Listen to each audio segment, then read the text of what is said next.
যুক্তরাষ্ট্রে সাময়িকভাবে গাড়ি রপ্তানি বন্ধ রেখেছে ব্রিটেনের গাড়ি নির্মাতা প্রতিষ্ঠান জাগুয়ার ল্যান্ড রোভার। ডোনাল্ড ট্রাম্পের নতুন শুল্ক নীতির কারণে এই সিদ্ধান্ত নেওয়া হয়েছে বলে জানায় প্রতিষ্ঠানটি। জাগুয়ারের পক্ষ থেকে এক বিবৃতিতে বলা হয় যে আমাদের বিলাসবহুল গাড়ির জন্য যুক্তরাষ্ট্র একটি গুরুত্বপূর্ণ বাজার, তবে ব্যবসায়িক অংশীদারদের সঙ্গে নতুন শুল্ক নীতির শর্ত নিয়ে কাজ করার জন্য আমরা এপ্রিল মাসে স্বল্প সময়ের জন্য রপ্তানি বন্ধ রাখছি। পাশাপাশি দীর্ঘমেয়াদে কিভাবে এই পরিস্থিতি সামাল দেওয়া যায় তার পরিকল্পনাও করছি।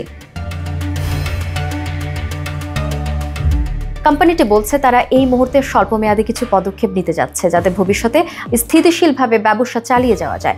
ট্রাম্পের নতুন শুল্ক নীতির কারণে ইতিমধ্যে অনেক বিদেশি কোম্পানি তাদের ব্যবসায়িক কৌশল পুনর্বিবেচনা করছে। জাগুয়ার ল্যান্ড রোভার সেই তালিকায় নতুন সংযোজন।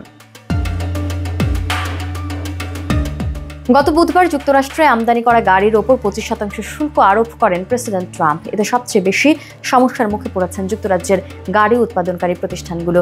ইউরোপীয় ইউনিয়নভুক্ত দেশগুলোর পর যুক্তরাষ্ট্রে সবচেয়ে বেশি গাড়ি রপ্তানি করে দেশটি।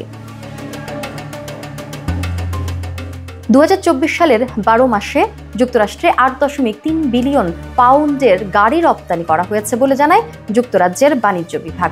গাড়ি এবং গাড়ির যন্ত্রাংশ ছাড়া যুক্তরাজ্যের অন্যান্য পণ্য যুক্তরাষ্ট্রে আমদানির ক্ষেত্রে আলাদা 10% করে শুল্ক দিতে হবে।